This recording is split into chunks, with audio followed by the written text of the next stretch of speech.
Welcome, everyone. Today, we have something exciting and a bit spooky for you. We're going to dive into a thrilling horror story, and along the way, you'll learn new English words and phrases that will help you improve your language skills. By the end of this video, you'll be able to form sentences and use these new words with confidence. So get ready to experience a spooky adventure while learning English. Let's get started.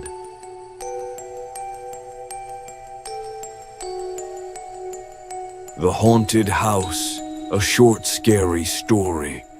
Improve your English with this spooky story. It was a cold, foggy evening when Mark, a young man in his early 30s, arrived at the village of Galloway. The villagers spoke of an old mansion that had been abandoned for decades.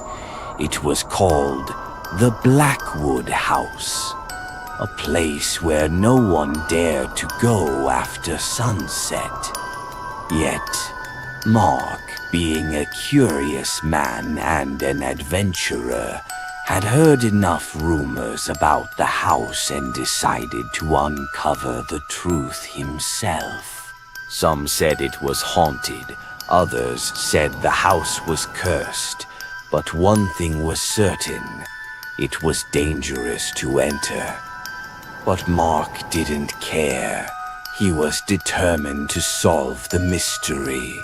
As Mark approached the house, he could feel his heart race faster. The door was wide open, as if inviting him in. His curiosity overcame his fear, and with one deep breath, he stepped inside. Inside, the air was thick and cold. Cobwebs covered every corner, and dust had settled on the furniture. Mark could hear the faint sound of something moving upstairs. His steps echoed in the empty hall, and for a moment he felt as if the house was watching him. He turned to his left and saw a staircase leading up to the second floor.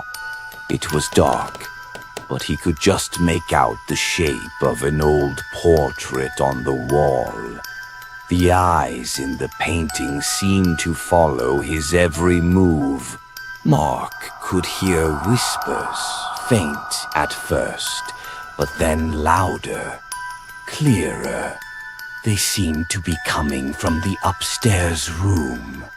He climbed the stairs slowly, the wooden steps creaking beneath his feet.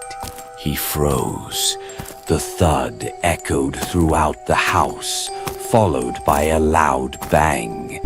Mark's heart raced as he tried to steady his breathing. Something was not right. Mark reached the top of the stairs. The hallway was dark, with only the faint light from the moon filtering through the cracked windows.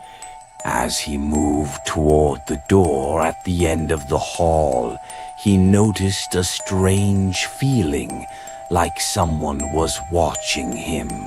The door opened slowly by itself, as if pushed by an invisible force. Mark stepped into the room, and that's when he saw it. A figure standing by the window looking out into the night.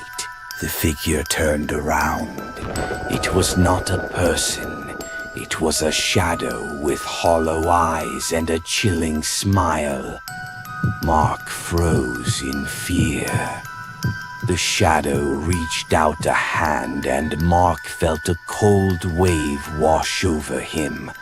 The room seemed to close in on him. The air grew thick with an oppressive darkness. Mark turned to run, but the door slammed shut behind him. He was trapped. The figure approached him, its smile growing wider. Mark tried to scream, but no sound came out. The house seemed to come alive, its walls groaning and shifting as though it were alive, trapping him inside. Suddenly, Mark remembered the stories the villagers had told him. They had said that whoever entered the house would never leave. The Blackwood house wasn't just haunted, it was alive. It fed on the fear of those who entered.